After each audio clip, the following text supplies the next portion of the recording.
నమస్తే welcome to తొలి వెలుగు. కేంద్ర మంత్రి బండి సంజయ్ మీడియాతో సంచలన వ్యాఖ్యలు చేశారు.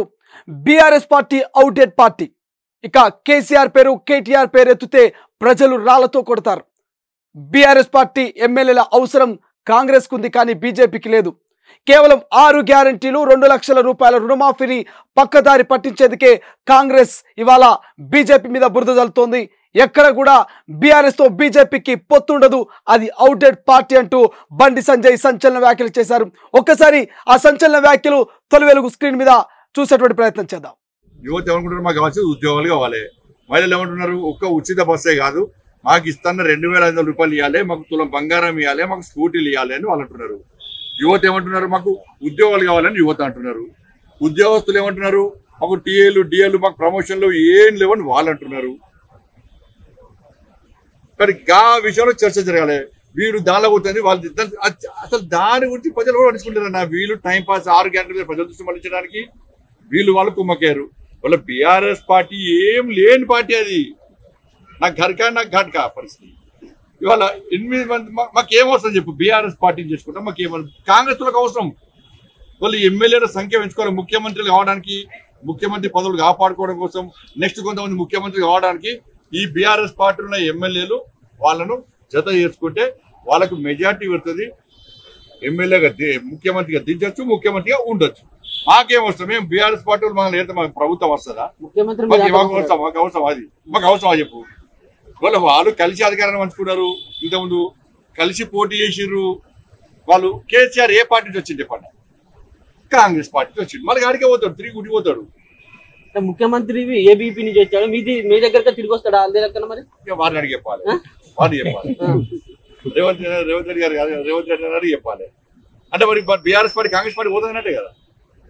రేవంత్ రెడ్డి గారి విషయం పక్క పెట్టండి. అంటే బీఆర్ఎస్ పార్టీ కాంగ్రెస్ పార్టీ పోతుందని వాళ్ళే స్పష్టత ఇచ్చింది కదా.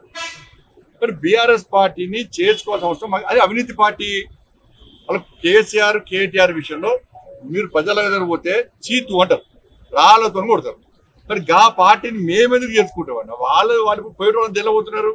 ప్లాన్ ప్రకారం కాంగ్రెస్ పార్టీ కొంతమంది ఎమ్మెల్యేలు మెల్లమెల్లంగా చేసుకొని గంపగుత్తగా హోల్సేల్గా లాస్ట్కి ఒకటిసారి చేసుకుంటారు. ఎందుకంటే కోపం ఉంది కాంగ్రెస్ పార్టీ, ఎందుకంటే ఈయన సిఎల్పీని హోల్సేల్గా చేసుకుంటారు కదా. అందుకే బీఆర్ఎస్ పార్టీని కాంగ్రెస్ పార్టీలో విలీనం చేయడానికి మొత్తం ప్లాన్ రెడీ అయింది. ప్రజల లోపల ఏం చర్చ జరుగుతుంది, ప్రజల ఒపీనియన్ తెలుసుకోవడానికి మమ్మల్ని పావుగా వాడుకుంటారు ఇద్దరు. కాబట్టి బీఆర్ఎస్ పార్టీని, అవినీతి పార్టీని, ఆ కుటుంబ పార్టీకి వ్యతిరేకం, కుటుంబ పాలనకు వ్యతిరేకం, అవినీతికి వ్యతిరేకం. ఎస్, తొలి వెలుగు స్క్రీన్ మీద ఎక్స్క్లూజివ్ గా బండి సంజయ్ మాట్లాడినటువంటి మాటల్ని చూపించే ప్రయత్నం చేశాం. యావత్తు తెలంగాణ ప్రజలంతా కూడా బండి సంజయ్ చేసినటువంటి వ్యాఖ్యలు చూశారు. ఎందుకు బండి సంజయ్ ఈ వ్యాఖ్యలు చేయాల్సినటువంటి అవసరం ఏమొచ్చింది? ఎందుకు కాంగ్రెస్ మీద బీఆర్ఎస్ మీద పెద్ద ఎత్తున ఆయన మండిపెట్టాల్సిన అవసరం ఏమొచ్చింది? ఒక్కసారి పూర్తి సమాచారం మా ప్రతినిధి శ్రీనివాస్ తో తెలుసుకునే ప్రయత్నం చేద్దాం. ప్రస్తుతం అందుబాటులో శ్రీనివాస్ ఉన్నారు. శ్రీనివాస్ నమస్తే. నమస్తే శ్రీశైలం.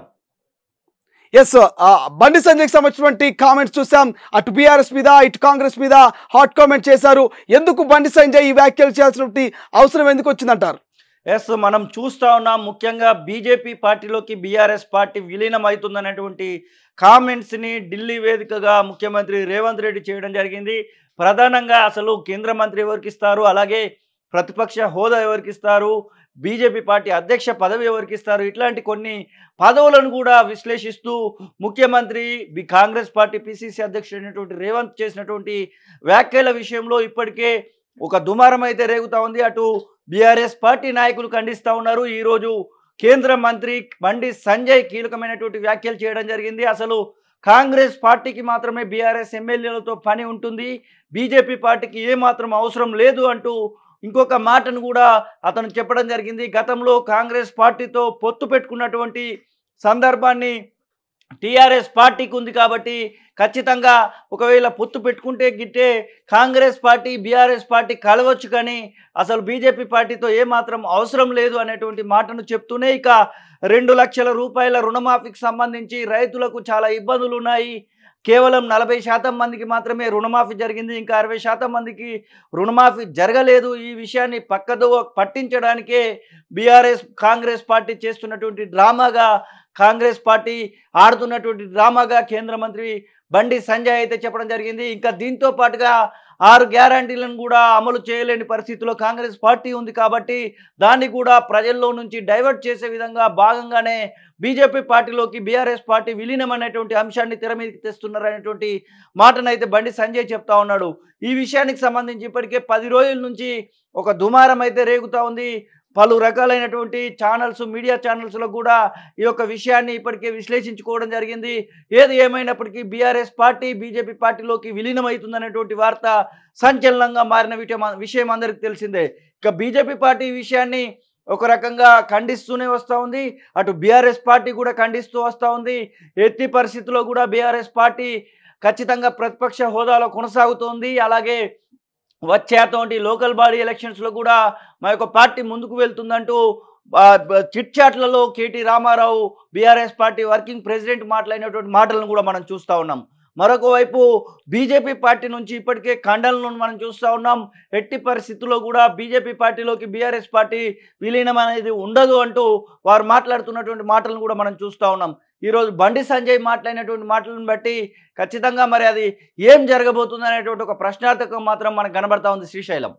ఎస్, అంటే ఒకవైపు బండి సంజయ్ ఏమో ఇటు కేటీఆర్ పిసిసి అధ్యక్షుడిగా నియమితులు కాబోతున్నారు, ఏఐసిసి అధ్యక్షుడిగా కేసీఆర్ ఉండబోతున్నట్టు కౌంటర్ ఇచ్చేటువంటి ప్రయత్నం చేసిండు. మరోవైపు రేవంత్ చేసిన వ్యాఖ్యలు అందరికీ తెలిసిందే. ఖచ్చితంగా బీజేపీలో విలీనం కాబోతుంది బీఆర్ఎస్. ఇక కేంద్ర మంత్రిగా కేటీఆర్ ఉండబోతున్నాడు, గవర్నర్గా కేసీఆర్ ఉండబోతున్నట్టున్నారు. అసలు రాజకీయ మనుగడ కోసమే రాజకీయ నేతలు వివిధమైనటువంటి విమర్శలు చేస్తున్నాయా, లేక ఏదైనా వాస్తవం ఉందనుకోవచ్చా? ఎస్, అంటే రాజకీయ మనుగడ కోసం అనుకోవచ్చు. గతంలో కూడా ఇట్లాంటివి జరిగిన సందర్భాలు మనం చూసాము. అంటే 2014 నుంచి 2018 వరకు కూడా బీజేపీ పార్టీతో సన్నిహితంగా మెదిలినటువంటి సందర్భాలను కూడా మనము గత ప్రభుత్వము, గత ముఖ్యమంత్రి కేసీఆర్ ఉన్నటువంటి విధానాన్ని కూడా మనం చూడొచ్చు. ఎందుకంటే పలు రకాలైనటువంటి అంశాలను తెర మీదకి తెచ్చి చట్టాలు చేసేటువంటి సమయంలో బీఆర్ఎస్ పార్టీ, అప్పటి టీఆర్ఎస్ పార్టీ బీజేపీకి సఖ్యతగా మెదిలినటువంటి సందర్భాన్ని కూడా మనం చూసాం.